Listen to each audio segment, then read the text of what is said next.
Good evening, everyone. I'm Kate Galvin, Health Executive for NAB, and it's my absolute pleasure to welcome you all to this evening's webinar specifically tailored for our pharmacy community. So for over 20 years, NAB has had dedicated services and expert bankers to the health sector.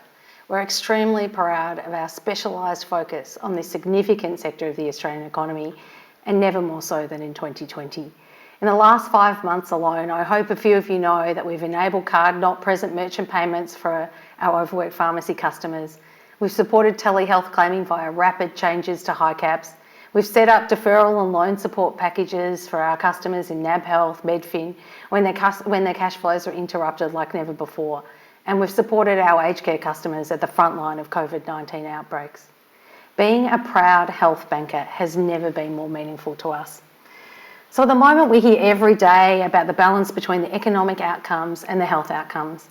In our hearts, we all know that what makes up economies is people, and we need healthy people to have healthy economic outcomes.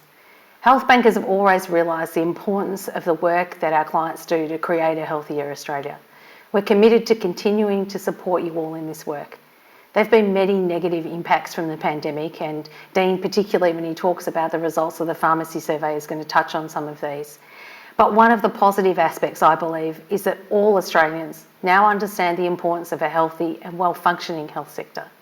Thank you from all of us at NAB to all of you, our pharmacists, for the leadership, fortitude, professionalism and care you have shown in 2020. Now, lots of you know that normally I will be flying around the country in August and September, connecting with our NAB Health, Medfin and High Caps customers face to face, hopefully often with a nice glass of wine in hand. Obviously this year it wasn't possible, so I've tried very hard instead to put together a series of webinars which I hope provide actual valuable insight to you. So on to the topic at hand this evening. I'll tell you what I'm going to do tonight. I'm going to introduce my three special guests. We're going to have a chat amongst ourselves, and then I'll leave a nice period of time at the end for you to ask questions. I draw your attention to the part of you, go down to the bottom of your screen, you'll see that there's an ask a question box in there. Feel free to type any questions you have while my guests and I are talking at any time, and I'll make sure we keep enough time at the end of the webinar for us to answer those questions. So tonight I am joined by my two favourite economists and a particularly special guest that I'm proud to have here to discuss two important and relevant and related topics, the Australian economy and the NAB Pharmacy Guild Practitioner Survey. So let me just give the formal introductions to my colleagues first. We have Alan Oster, who I hope is known to lots of you, who's the Group Chief Economist for NAB. Alan, for many years, has been responsible for our global economic and financial forecasts. Now, usually when wine's present, I talk about how he came to NAB via the Federal Treasury and a nice stint with the OECD in Paris. But sadly, Alan, no wine tonight, maybe after the webinar. Okay.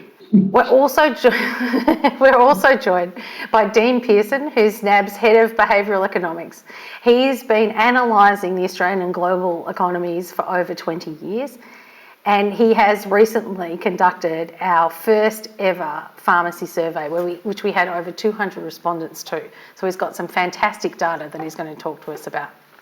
So to our third special guest, Trent Twomey. Trent, where can I see you? There you are. Hi, Trent. Thank you so much for making the time to join us. Trent is the Senior National Vice President of the Pharmacy Guild of Australia. He's also the Chair of the Pharmacy Viability Committee. I like this, Trent, because I would like to have this title, the Secretary General of the World Pharmacy Council. Trent's interests are in health economics and international comparisons, so Trent, I empower you to ask some hard questions of Alan and Dean as we go through tonight's presentations. But let's start. So thank you, gentlemen, so much for joining me. Let's start with Alan. Alan, how are you feeling about the Australian economy at the moment? Well, I think what we've had is one of the biggest shocks we've seen since at least the Great Depression.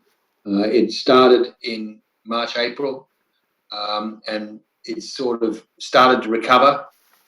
We had a 7% fall in GDP, which was horrendous. The all-time record previous was in the early 80s at about 2% fall. Now we've started to recover, but unfortunately we've run into the Victorian situation.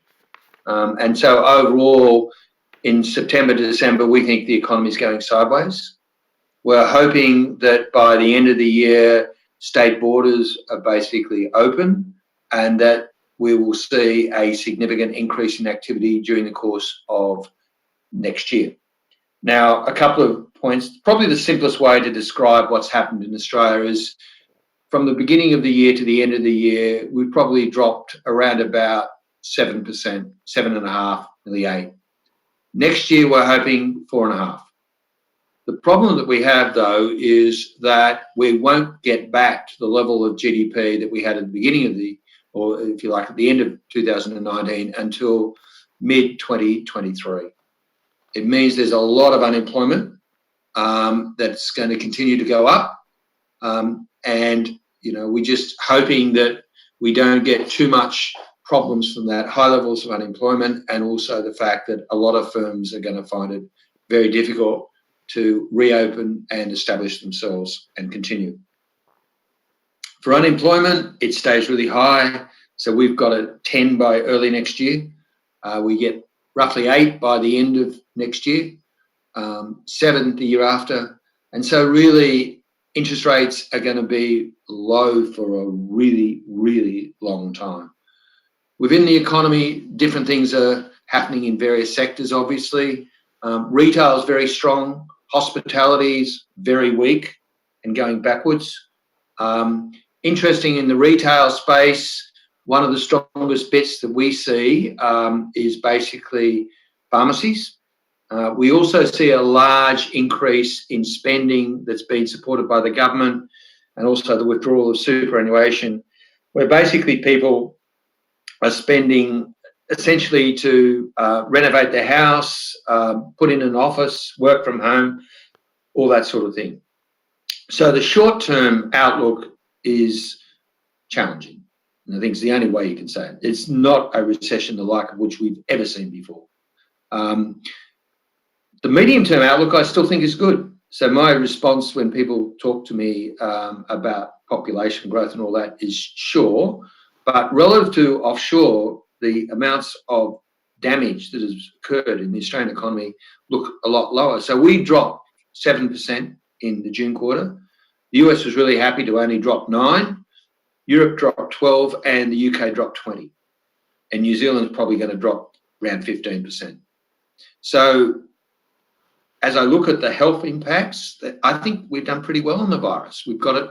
Okay, we've closed Victoria because we're got 600 or 700 people at one stage getting new virus. The US has still got 30,000 or more, 40,000.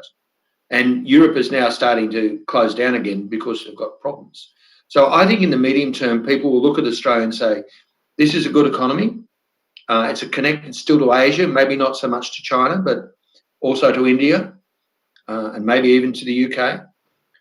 And so I think a lot of people would like to come and live in Australia, and then the population will go up and there'll be a lot more investment. But I'm not going to try and sugarcoat the reality. And the reality is we've just had the worst recession that we've seen since the Great Depression. And the numbers are so much bigger than anything we've ever seen before.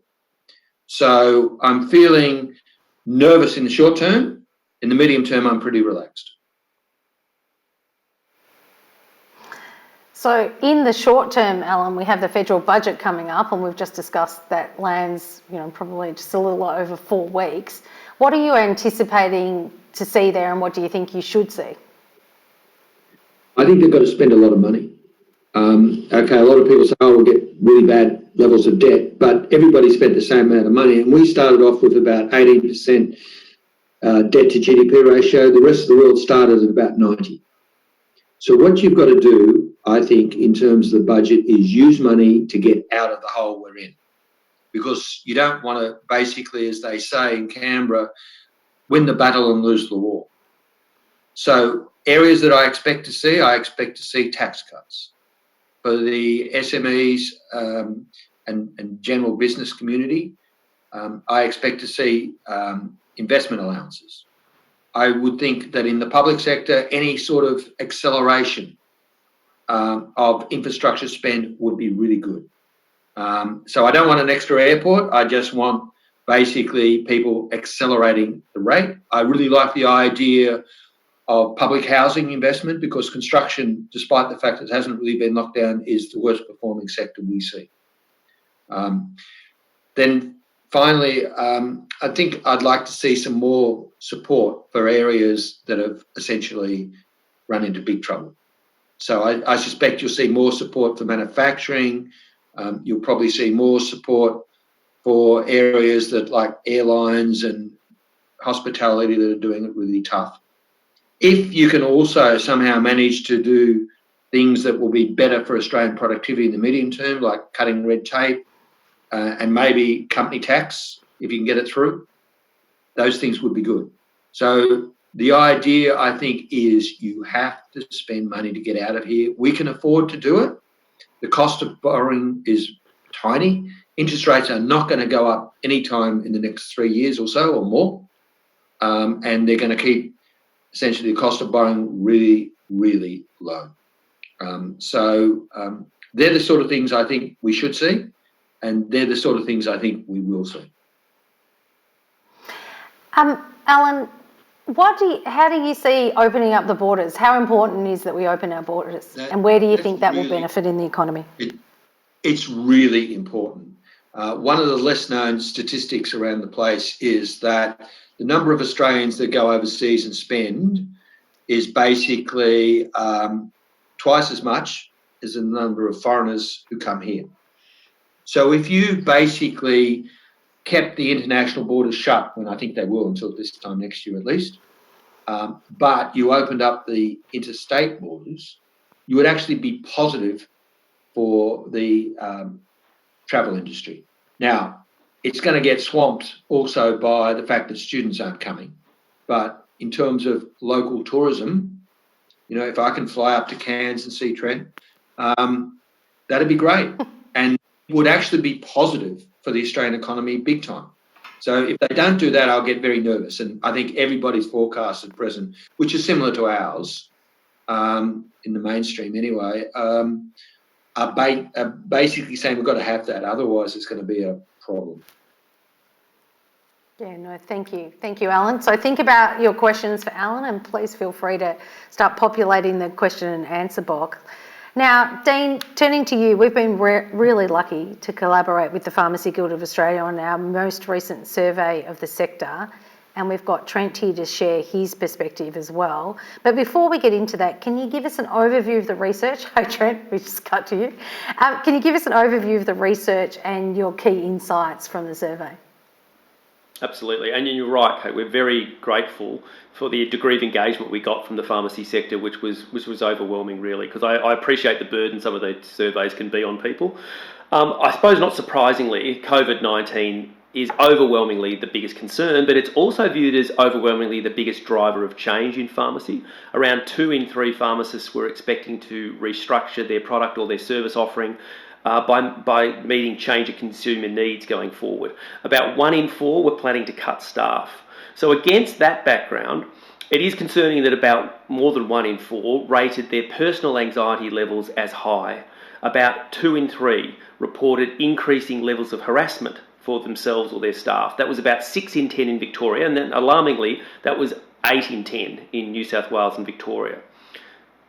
So against that background, pharmacies have been performing very, very well under these really difficult circumstances.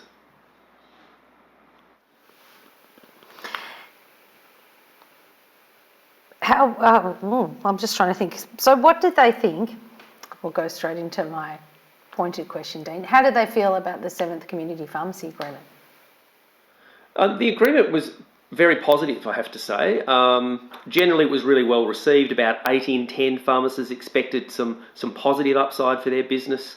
When we asked if the agreement had met their expectations, about 7.7 out of 10 when we scored them on average. So that's a pretty great result. Where there were some concerns about where perhaps it fell a little bit short, there were about 3 key areas. One was lack of adequate compensation for non-dispensing services. There was a lot of comments around too sales-based, too many services that were expected free of charge.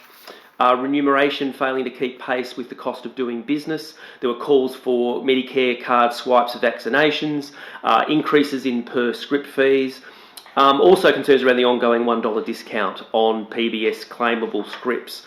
But against that, as I mentioned before, the conditions that were being reported was really strong. And under this really enormous strain, we saw conditions in the sector well above comparative averages in the broader economy. And as Alan mentioned before, our own data is showing a really strong result for the pharmacy sector. Conditions were strongest in Queensland and Victoria. They were notably stronger in regional areas and rural areas compared to, say, the capital cities. And the pharmacists were also really quite confident about the next 3 months relative to the broader economy, although they did expect it was going to be a little bit weaker. What we did see is confidence still remaining very strong in Queensland, but starting to pull back, I think, a little bit in Victoria. But against all of that, Kate, I've got to say the strain that the sector's under does not really stop them in terms of their delivery. And one of the really interesting insights we got from it was the anecdotal feedback about how pharmacists are going so far beyond what you would expect to be a reasonable expectation in this market.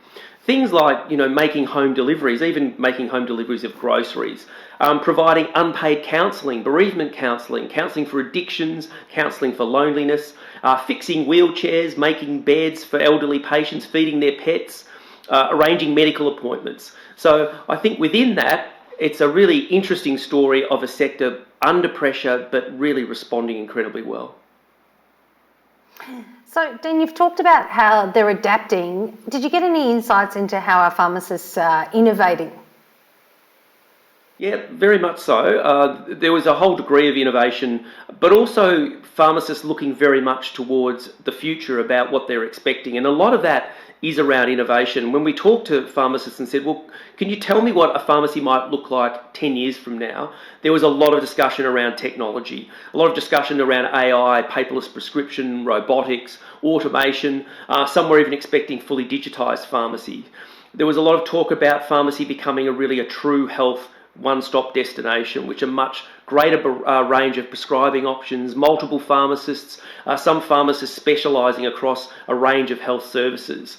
One pharmacist spoke of pharmacy resembling cosmetic counters in department stores going forward, which each being manned by a pharmacist.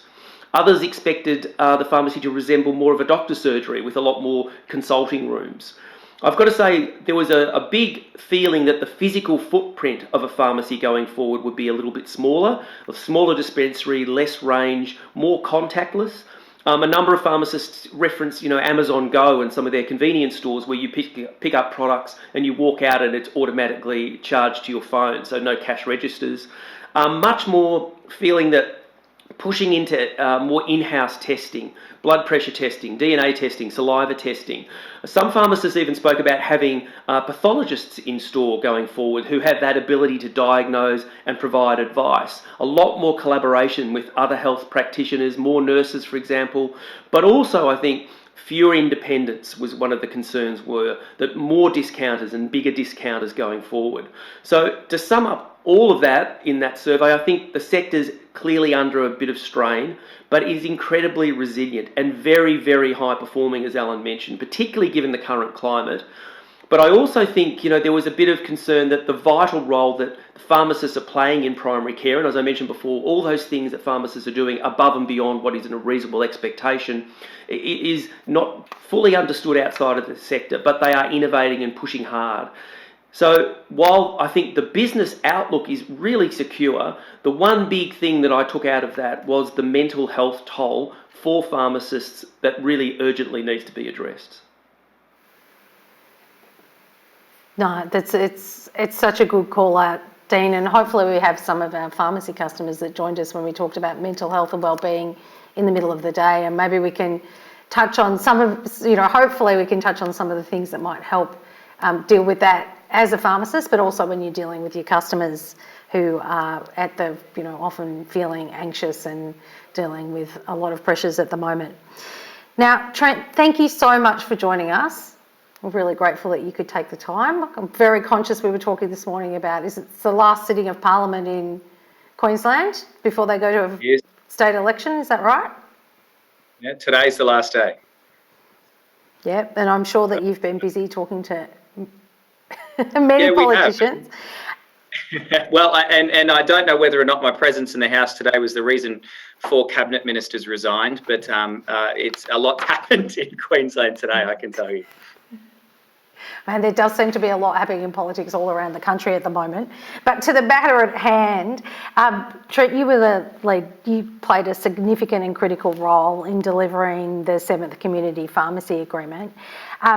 I'd love to hear your views on the agreement landscape and the move towards full scope of practice for Australian pharmacists. You've heard some of the comments that have come out of the survey around the agreement, but would love to hear your perspectives. Yeah, thanks, Kate, and thanks to Alan and Dean also. It is a great survey. 200 pharmacists filled it out, and I have to say, not only did they take the time and effort to answer the questions, but the unprompted feedback that they gave and the personal examples and the personal insights into not only what they think is happening, but what they think is going to happen, I think is a really rich source of data and something that the Guild values, and would love to do this, on an annual basis or at least a periodic basis, so we can track this over time. The agreement is not a perfect agreement, but to get an 8 out of 10 or a 7.7 out of 10, I think is good. But I also think it reflects the expectation of pharmacists that the agreement is all things to all people. It is a panacea and it is going to solve all of their problems. And that's simply not the case. It is true. Since 1990, it's become a lot broader and encompasses a lot more things other than just remuneration for supply, remuneration for dispensing. And I suppose it's been a bit of a victim of its own success. But let me tell you that we had one overarching aim in negotiating the 7th Community Pharmacy Agreement, and that was to decrease risk. And I think you heard in Alan's introductory remarks that we have an unprecedented amount of volatility in the Australian market at the moment. And my job, your Guild's job, was not to take risks on your behalf. That is your role as individual business people to choose what risk appetite you like and how you want to invest your capital. Our job was to, as best as we could, de-risk your revenue stream over the next 5 years. So unashamedly, our focus was on the guarantee of remuneration to make sure that if the government promises us $25.3 billion, they deliver $25.3 billion. In fact, there was an underspend in the previous agreement of somewhere around $1.7 billion. If we had had that guarantee, that money would have been in all of your pockets, and it would have been invested in further infrastructure over the past half a decade. Indexation, I think, was a big win. Trying to negotiate what measure of annual indexation we had when central agencies, and indeed the big 4 banks, NAB included, were struggling to give us 4-year forecasts of what CPI was going to do as a result of that high level of volatility that we all spoke about, resulted in a story of 2 halves, where we have a fixed measure of indexation for the first half of the agreement, resuming hopefully through this health crisis, which is an economic crisis, to full CPI indexation towards the back end. Also just as important was not just shoring up the income per prescription, but shoring up the income as a result of the number of prescriptions. So one of the good things that came out of the COVID crisis, dare I say it, was highlighting the folly to legislators of mechanisms like 60-day dispensing. When we had the Therapeutic Goods Administration in March pulling the handbrakes on multiple dispensings, at the same time it was nonsensical for the Pharmaceutical Benefits Advisory Committee to be prosecuting the argument of multiple dispense quantities. So I think those 3 things were the biggest achievements. I'm not going to call them wins, but they were the biggest achievements for both parties. It was a good win for pharmacy and it was a good win for taxpayers and the public. But if I do look at those raft of issues that probably make up the other 2.3 percentage points of why we didn't get a perfect score, they are valid. But some of them, indeed most of them, are outside the remit of the control of the Commonwealth. Because, as you said, Kate, scope of practice, what we can do to fully utilise all of the skills and knowledge that we have to provide further services to Australians that walk through our door are still governed by states and territory governments. So I think the big thing we need to do as a profession, the big thing the Guild needs to lead, but can only do so with all of your support over the coming years, is demonstrate to states and territories the benefits that utilising the pharmacy network will bring, not just to do more vaccinations and protect more Australians against potentially preventable hospital presentations, which will provide you with revenue streams in the private market, revenue streams through the National Immunisation Program, and indeed, I hope one day, revenue streams through the medical benefits scheme to hopefully get an MBS item number, but also in managing patients' chronic disease burden, whether they've got diabetes, whether they've got blood pressure, and also acute occasions of service. So if somebody has an upper respiratory tract infection, a urinary tract infection that requires a short-term treatment. And to do those two things, we need to be able to prescribe and we need to be able to administer. And those things have nothing to do with the Commonwealth Government. They are completely outside the power and the gift of the Commonwealth Government to give. And those things are embedded in Medicines Acts at state and territory levels. So we're a big supporter at the Guild of providing a greater array of professional services for you to be able to deliver, which will diversify your businesses, not just clinically, but diversify your businesses from an economic sense as well. But it's not the Commonwealth Government, therefore it is not a community pharmacy agreement where we should be looking for answers to these questions. So we've got a big job ahead of us to make sure that we get a 10 out of 10 as a Guild, and we want a 10 out of 10. But 80% of that may very well be in community pharmacy agreements, but we've got a ways to do in our state advocacy as well, Kate. Thanks, Trent. So you heard Dean touch on where we think there's going to be innovation in pharmacy. I'm interested in your view. I mean, you're a pharmacist, so your views around the future innovations we're going to see and the role that the Guild's going to play to support that innovation. You've touched on it Sure, a bit with professional services. Absolutely. And I think innovation, when we talk about innovation, people naturally go to things like automation. And let's talk about automation. But it's a misjudgment if we assume automation means I buy a robot. Because I've got a DAA, a Webster packing machine in my pharmacies, and I have created a hub and spoke where I now have centralised the packing of my DAAs in my group, and then I ship those back out. So that has helped me save on wages in my network that I can redeploy to other more profitable areas. But the biggest gains in automation will be getting rid of, in our mind, friction cost in two areas. One is in consumer-facing friction cost. My customers deserve to do business with me how they like and when they like, not just when I am open. So that is making sure that they can talk to me, they can do commerce with me and obtain professional advice with me 24 hours a day through whatever digital platform they want. And the Guild has a responsibility to ensure that we take our members on that journey. But the second is the friction cost in doing business in the supply chain. And I think if you look back to the Stephen King Regulation Remuneration Review that was done a few years ago, he touched on this point where he said the costs of the big gorillas, and well, let's call them out, the yellow box, Chemist Warehouse in the group, creates an unfair advantage relative to the small independent player. And indeed, I'm a small player compared to Chemist Warehouse. And let me tell you, we've got a dozen pharmacies in our group. So, and there are a lot smaller players than me. But utilising IT to smartly manage those technical aspects of what we do, stock management, inventory management, dispensing, so that it frees up time, because time is one of the greatest costs of doing business other than rent and cost of goods. So I can deploy that human aspect to doing something of a cognitive nature, a professional service nature, that delivers me a higher return for the cost of that human capital.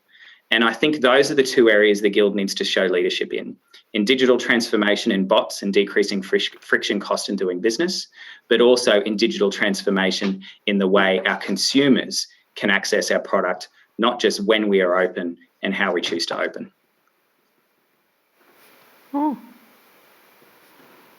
Talk to me more about digital transformation on how consumers can access our products, Trent. Sure. How do you see that playing out? Well, the biggest thing, I suppose, is prescriptions, is electronic prescriptions. Yeah. And this excites me and scares the hell out of me in equal measure, because this is being accelerated. And when I say this is being accelerated, let's take a step back and say, and just accept for a moment that governments are responding to what their constituents want. Governments are responding to what their customers want, just as we're responding to what our customers want. And we have seen since the 23rd of March a change in consumer behaviour. And we know this change in consumer behaviour because we monitor the level and the number of prescriptions that go through the Prescription Exchange Service, or the PES, right? And we can see, just as was highlighted by Dean in his survey, that even though the sector as a whole, as an aggregate, is doing well, it is doing okay. It is very much not a story of two halves, a story of 100 different percentiles. Whether you are in a certain state that happens to have a second wave, whether you're in a major metropolitan area, whether you're in a regional, rural or remote location. And what we have seen, and it's too early to tell whether this is an entrenched permanent change in consumer behaviour or whether this is temporary just as a result of this health pandemic, is that consumers are shopping less often and they're shopping closer to home. So the foot traffic in big box CBD retail models is falling, and foot traffic into your neighbourhood community pharmacy has either maintained or is increasing. However, the largest increase we have seen is in digital pharmacy, and this is online prescription ordering. This is online retail sales through community pharmacy. And the latter we don't get through the Prescription Exchange Service, but we do get it through sources like Guild Data, which we collect information of over 1,000 pharmacies around Australia in a live real-time basis. And what we can see is, even though it's off a small base, it is growing exponentially. And what we don't want to see is the market disrupted to a stage where early adopters are getting too much of an advantage. Our job at the Guild is to make sure that rising tides float all boats, and it's our job to bring those laggards on as quickly as possible. Now, thank you so much for that, Trent, because we're also looking as a bank, how do we support that further, with our merchant terminals and lots of other things. So we'll look forward to working with the Guild to help make that happen, because it's a great innovation. I'm getting some pretty good and interesting questions through, everyone. So just a reminder to scroll down underneath your video frame and enter your questions in the Got a Question box and press submit. Before I start moving to some of the great questions that are coming through, we've just started doing some customer stories around some of our inspiring NAB Health customers, and I am quite excited to share our first customer story with you all today. It's just a 30-second grab for you to all think about the questions. Alan hasn't even had the hard questions yet, so I've just got to put that out there. I need some hard questions for Alan, or else I'm going to have to be mean to him. But just while you're thinking of your questions, please join me in having a look at Perry McCarthy, one of our valued customers in Victoria, from Pharmacy Neo. What gets me up in the morning? I love what I do. I've always been a bit of a risk taker. I get a adrenaline rush from taking on new projects. I'll never stand still. My business banker has helped me in both my personal and my business banking over the last 13 years. He knows me very well now, and he knows what makes me tick. He's always got my back. NAB, more than money. So thank you and welcome back. I'd like to say thank you to Andrew Topp from Capital Chemist, because he's asked this question. The 7 CPA decouples from inflation after the first couple of years. This is a nice hard question for Alan first, I think. What do you think, Alan's going to happen with inflation, deflation and wage costs in the next few years? Wage cost is easy. Basically, we don't think you're going to get much increase in wages unless you're at the very bottom end of the spectrum, i.e. national wage case, or you're in a contract that's you're 1 year or 2 years into a 3 or 4 year contract. So we don't expect to see wages growing much more than about 1% next year, and probably maybe 1.5% the year after. That means that the major driver of inflation is not going to be there. We're going to see a lot of pressure on discretionary retail as some of the government's packages withdraw. And so when we run our numbers, we end up with something like 1% core inflation next year for the end of 2021, and something like 1.3, 1.4 to the year ending 2023, or 2022, sorry.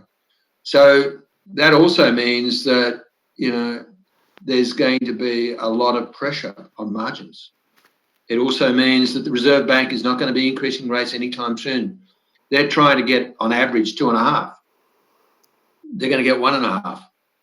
And so I don't think you're going to get a rate rise before 2024, that sort of number. They'll keep the liquidity up for banks.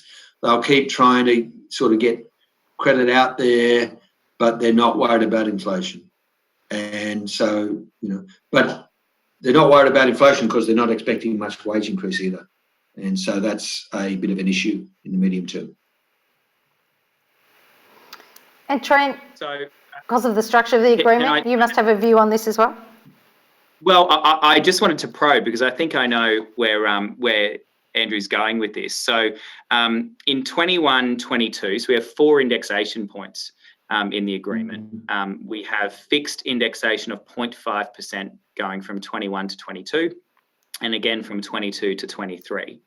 So I suppose what Andrew's question's going to is, what do you think inflation will be in 23, 24 and 24, 25? Is that the 1.5% you were alluding to? I would, and the government would, and the Reserve Bank would hope that it might have a 2 in front of it. I'm not sure you're going to have much more than a 2 in front of it. No. So I think, Kate, that's where Andrew's question was going. So because what's CPI going to be in those final 2 indexation points of the agreement? So somewhere around 2 or just shy of? I'd say somewhere around 2. Yep. Yeah. So inflation's not an issue from the macroeconomy point of view. If you're indexed, I suppose being indexed at the back end is better than being indexed at the front end. Yeah. And that's exactly what it is. Yep.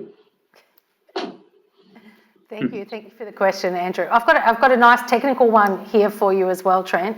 If there is in fact, this is from Chris from the Kemp Road Pharmacy, if there is in fact an underspend again in this agreement, how does the guarantee kick in and how is the money distributed? That's a really good question. And it is a technical one, but luckily I love technical questions. So when we used to have risk share agreements in previous agreements, it was done by altering the dispensing fee. That is not the case in this agreement. It will be altering the administration, handling and infrastructure fee. And the reason we chose that is because as a percentage, right, of your gross profit per prescription, the dispensing fee is much larger, okay? So what we wanted to do was to not further propagate that discrepancy. So if there is going to be an underspend, it will increase the administration, handling and infrastructure fee. So how does it work? It is done off a reconciliation on the number of prescriptions dispensed, claimable prescriptions dispensed, and it will happen if indeed there is an underspend. It will occur on the indexation point, which is the 1st of July, each financial year. So the way this would work is there are published in the agreement, and if you look at the 7th Community Pharmacy Agreement, there are published numbers. The materiality threshold is 0% for the first 2 indexation points, okay, because we agreed to that lower level of indexation being 0.5%. And in the final years of the agreement, it increases to 5%. So if it is $1 less, you will get a consummate increase in your dispensing, in your administration, handling and infrastructure fee. Thank you, Trent. So let's have a little change of pace now, because I feel that Dean hasn't been included enough in the conversation. Dean, we touched on before that the survey shows that our pharmacy practitioners are very much at the front line of anxiety and stress that a lot of their clients are facing. Do you have any tips or insights that might help our pharmacy customers as they face into this rising tide of anxiety? I think the unfortunate answer to that is I think it's going to continue to rise, and it's probably, if you look at Alan's forecast for the economy, when some of these stabilising mechanisms start to be withdrawn, when JobKeeper starts to go, when people are having to pay back their loans, then we're going to see a second wave. Interestingly, when we've done our research on wellbeing really has recovered really strongly after collapsing initially when COVID started to hit. As people started to become more comfortable outside of Victoria, that the government was on top of things, that the things were starting to look a lot better. Anxiety fell, but a lot of that we think is down to the fact that the real financial burden that is coming, the financial shock, hasn't fully really been hit by a large percentage of the population yet.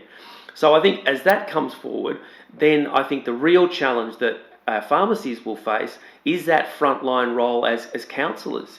And I think that's what came through really strongly in the survey, that many pharmacists felt, over and above the fact that many of the services they provide were considered free of charge, but a lot of that role as a financial advisor, as a counsellor, as someone there to really bolster people's well-being in these times, can only heighten going forward.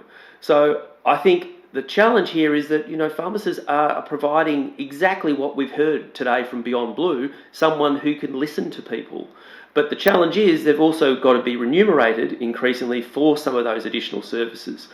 So I think that is the real challenge going forward. And, as we saw in the survey, what the great toll that is taking, particularly on pharmacists themselves. That's an alarming statistic when you have up to 8 in 10 pharmacists in one state saying that the level of harassment that they're enduring from customers has gone up quite dramatically. So I think both pharmacists and their clientele are facing into this mental health challenge going forward. But what I also think is really positive is that we are having a conversation now around of not just the financial and economic cost of this crisis, but the mental health cost of this crisis. So that is front and centre, and I think that's incredibly important at the moment. Yeah, and I've just had a good question come through here, Dean, and we talked about this at lunchtime, so it probably doesn't hurt to touch on it again. What do you think pharmacists can do to support their staff during this time? I imagine, Trent, you'll also have a view on this, because I imagine the Guild has had a look at this as well. But we might start with you, Dean. How can we think about supporting staff and the people at the front line? Yeah, I think it's absolutely critical. And, if you look at the sort of research that we've been putting out on wellbeing at the moment, it is very much around that connection, that physical connection with family. It's providing that level of support. It's I think the important thing about pharmacy that comes through from the survey around staff is how valued staff feel. So while at the same time that the staff are under enormous pressure, there's definitely a health risk that they're facing into from people potentially with COVID. But what we also got from this was a very strong sense that staff feel highly valued and highly connected. We saw instances where one pharmacy told us that they had contacted over 200 of their customers saying, we're here to help you, offering support, offering delivery, maintaining that service. And we saw that too in the bushfires. A number of pharmacists spoke about how their pharmacy had been destroyed in the bushfires, but they went over and above with the help of their staff to maintain the supply of medicine to their staff, so to their customers, I should say. So I think it's really important that particularly frontline people like the staff that work in the pharmacists are recognised for that and are given some of that mental health support that is really critically important at the moment. And be that, time off, be that additional, we talk a lot about mindfulness programs and so forth, and I'm really a big supporter of all of those, but I think what Trent touched on before is every individual situation is radically different. So some of the people in that pharmacy, working in that pharmacy, may have a partner who's lost their job as well. So I think the challenge is to recognise that while the role of some of these staff members is to support their customers, but to genuinely recognise that these people themselves are also facing some of the challenges of COVID as well. And Trent, what's the Guild seeing and telling its members about staff? Yeah, so a couple of points. I really think this is our profession's time to shine, right? And I know that might sound a little wanky, but I received some data from the Australian College of Rural and Remote Medicine, where it had said the general practice network had transitioned 30% of its volume onto telehealth. And I have medical centres attached to the majority of my pharmacies. And some of them, indeed most of them, still have roller doors down, stop signs up, screening centres out the top, and nothing about the medical centre says that they're open, and indeed nothing about the medical centre is welcoming. Whereas community pharmacy around Australia really has stood up. It has been there to ensure that it has replaced a lot of those GP-like services where people have walked in to get advice where they felt either unsafe to get it elsewhere or they didn't feel welcomed to get it elsewhere. And that's placed an undue burden on the community pharmacy sector. So I do believe in the long run, it will be to our benefit and to their detriment when we look back on how the general practice network stood up or did not, and the community pharmacy network stood up to meet the needs of Australians during this crisis. And it will be not only to the benefit of our sector and our profession clinically, but it will be to our financial benefit also.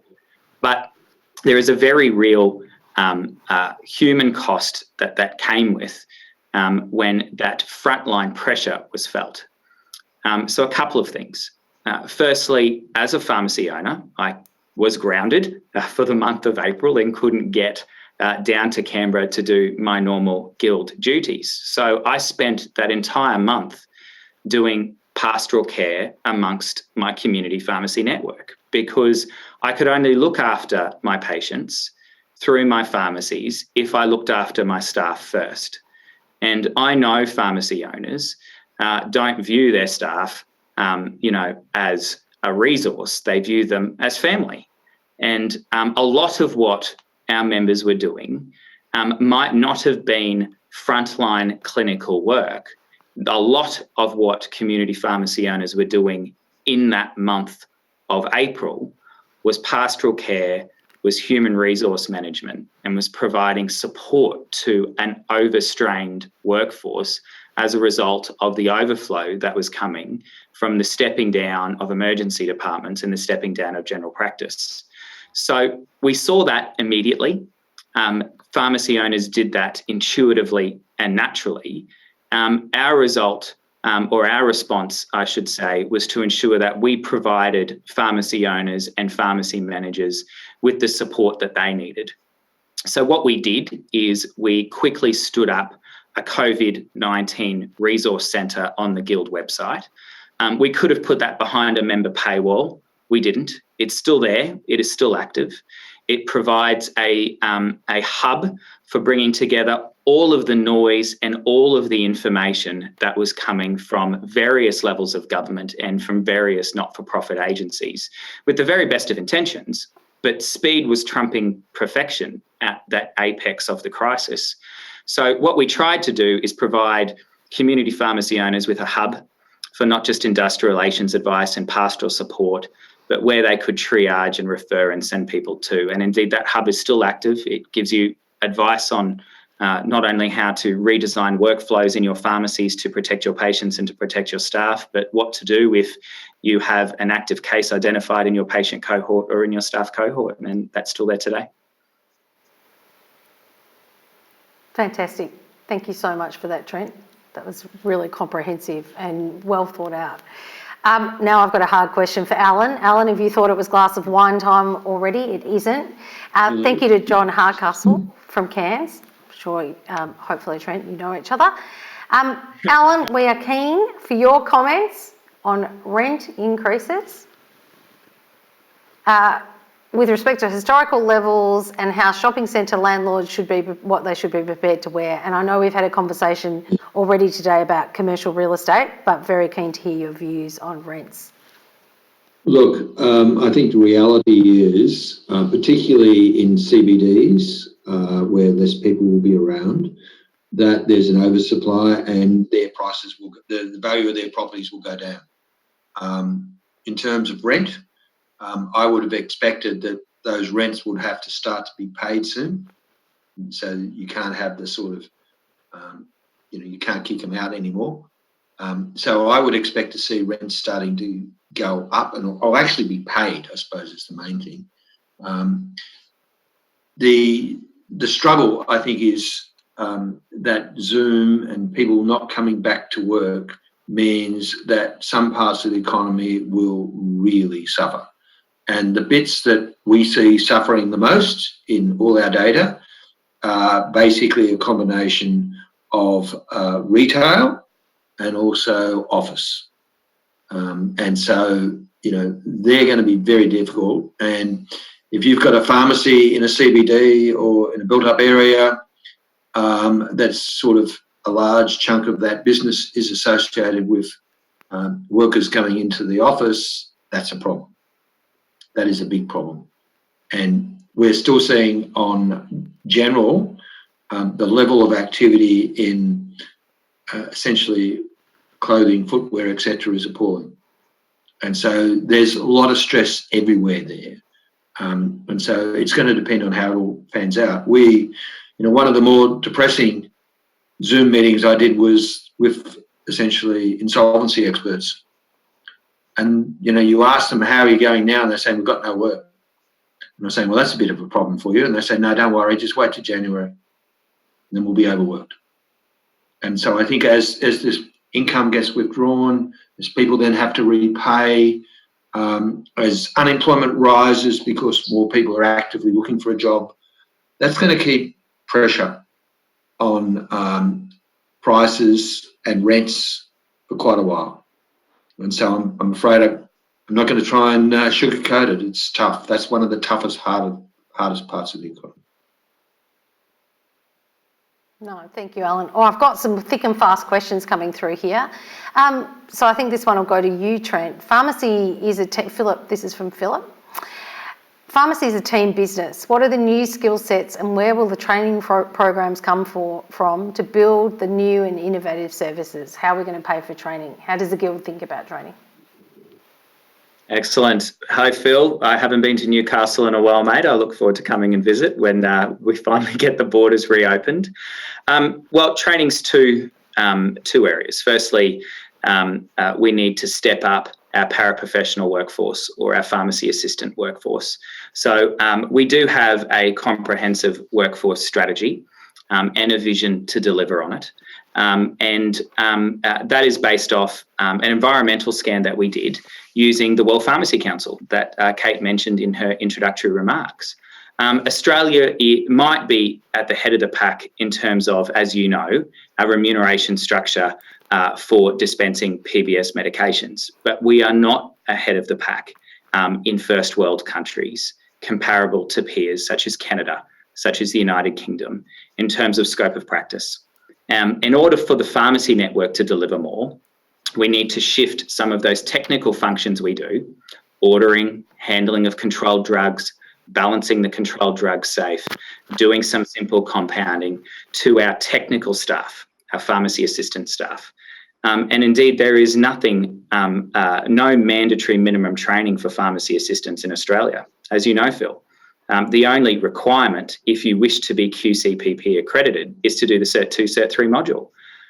There is no mandatory requirement under any state or territory legislation for a pharmacist, for a pharmacy assistant to be trained. And I think that is at odds with consumer expectations. I think it is a fair and reasonable expectation that if a punter walks into a pharmacy and is receiving advice on wound care, on mastitis, on a breast pump, on first aid, on cough, colds or flus or minor ailments, that person has some form of training and qualification. So before we talk about pharmacists, we need to make sure that as a profession, we meet consumer expectations and we ensure that there is mandatory minimum training for pharmacy assistants. Now, that won't affect your organisations, Phil, that won't affect mine because we're already doing it. But unfortunately, that is not the rule. That is the exception to the rule. So we have an obligation to train our pharmacy assistants. And as you know, the Guild is the registered organisation, the registered training organisation that provides that pharmacy assistant training. So point number one. And there is also who pays for it, to answer that question. There is no shortage of skilled funding programs coming out of states and territory governments. So your Guild, through its state and territory branches, is putting applications into states and territory governments to ensure that there is no gap that currently has to be borne by either the employer or the employee. So we will get success in that area. It will be patchy in a federated model. Some states and territories will come on before others. Point number one. Point number two is to ensure that the workforce we are training using Commonwealth government funds through Commonwealth supported places at Australian universities is meeting the workforce demands of Australian pharmacies. And the simple answer to that is it's not. We are not training enough pharmacists to ensure that we are meeting the workforce requirements of all pharmacies in Australia. We have enough pharmacists, we have a maldistribution. There are too many in the cities, there are not enough in the regions. It is a difficult conversation, but a conversation we must have about moving of Commonwealth supported places away from major metropolitan universities to regional universities, which means there'll be winners and losers. The big sandstone universities will not be happy with that. But the taxpayer funds that go to funding these Commonwealth supported places are there to meet the needs of taxpayers, not to build empires in universities. So it's a complicated question, Phil, but it's two halves: pharmacy assistants and pharmacists. Pharmacy assistants are paid for by the states, and pharmacists are paid for by the feds. Thank you so much, Trent. I apologise because I've got very limited time for my next round of questions, so we might just go to kind of a one-sentence answer from each of our panellists. And I'm going to go for a feeling answer here, gentlemen, which will be fun for my economists. Maybe less challenging for you, Trent. But when you think about the future of pharmacy, how would you sum that up in one sentence? Dean, let's go to you. More demands on pharmacists as counsellors, I would say. Fantastic, thank you. Alan, the future of pharmacy? I think it's pretty robust because I think we're going to have population growth and health is really important. And so pharmacy, I think Trent was saying, this is not one sentence, but anyway, Trent was saying now is the time to build your reputation because people will remember it. Yeah, no, I think you're completely right, Alan. And Trent, you can, because you are our special guest, you can have the final word. How do you feel about the future of pharmacy? To be honest, I'm extremely optimistic about it. But we are going to have to change, and change isn't always an easy thing for a lot of people to do. But there is a great opportunity for us to do more, to be more, and to grow, not just, as I said, clinically, but grow financially. If we stop talking about ourselves and what we want, and we start matching what we're providing to what payers want to pay for and what consumers also want to pay for. Oh, Trent, isn't that fantastic advice for anyone who's providing any kind of service?